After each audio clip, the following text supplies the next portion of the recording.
Here for my honest review. This is the cordless rechargeable window vacuum cleaner with the squeegee. Something new, actually introduced to me from my fiance.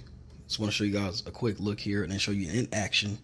We actually use just hot water and vinegar. I know a lot of people, they say use Windex, but we don't do that.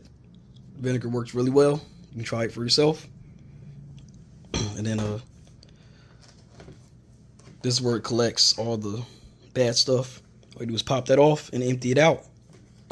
Pretty self-explanatory here. I like how big the squeegee is, because I used to use a small squeegee for windows and have to do multiple strokes and have all types of crazy streaks and stuff like that. But yeah, let's check it out.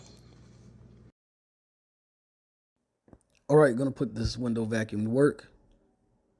Just spray the chemical on there.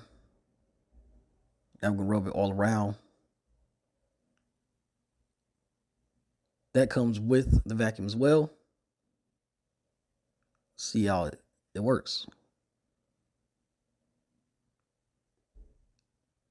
Really nice here. As you see, it's clearing the window really well, and it's not leaving any streaks at all. And it saves a lot of time. I know if I had my little small squeegee, I would be working on it for at least 10 to 15 minutes.